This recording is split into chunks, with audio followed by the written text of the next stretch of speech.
Morning, my name is Goodshield Aguilar. I'm here in Gardiner, Montana. It's one of the entrances to Yellowstone National Park. There's lots of elk walking around, lots of pronghorn, lots of other wildlife being wild. Unfortunately, the buffalo aren't allowed to be wild.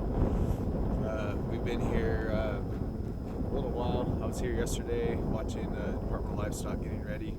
Right behind me, way over there, is a place they call Stevens Creek Capture Facility. They plan on capturing 600 to 900 buffalo this winter.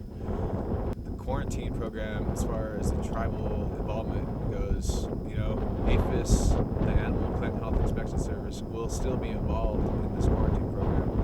And what they do to the buffalo is not respectful. It's really, really bad what they're going to be doing.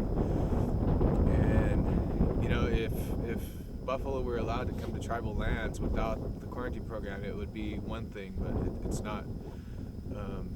The way they test for the brucellosis disease, it's a blood test, and it's really inconclusive. Much like humans, whenever we get viruses, anytime we're tested for that virus, it'll always come out positive because our bodies naturally start to build an immunity to it and antibodies. And that's exactly what the wildlife here in Yellowstone, if they're tested for brucellosis, anytime one of their ancestors has been exposed to this disease, they have immunity to it now because their bodies have built a tolerance to these viruses. So all these buffalo going to quarantine will more than likely test positive for brucellosis. And under the quarantine guidelines for the tribal involvement, any buffalo that tests positive will be slaughtered. So it's a trap, this whole quarantine program, as far as the South Neck Reservation and a couple other tribes are trying to acquire buffalo. We've been trying to get buffalo back on the lands for a long time. Unfortunately, this is the only way they're telling us that they can happen through quarantine. So I just want to stress also that, Buffalo Field Campaign, we're not against tribal hunting, we're not against tribal involvement of any kind. We're just against the ways that they're saying that we can do this as tribal people, and that's what needs to change. We need to get more tribal involvement. Under the ITBC, there's over 60 tribes that could potentially have a voice in this, but only a very small handful of these tribes actually take part in what happens with the buffalo.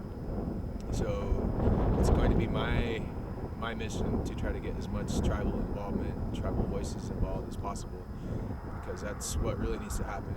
We, as Native people, the buffalo are so significant to our culture, and we should be the ones who decide what happens with our sacred beings. They're the highest of our, other than the eagle, the buffalo are everything to us as far as our spirituality, who we are as Native people, and we share a symbiotic relationship with them. So we need to be the ones that steps in and decides the fate of the buffalo. And first and foremost, they need to be able to roam free and wild, because these are the very last genetically pure free-roaming buffalo left on the continent. And you can't really see it very well behind me, but they're getting ready to take 600 to 900 buffalo, take them to the slaughterhouse.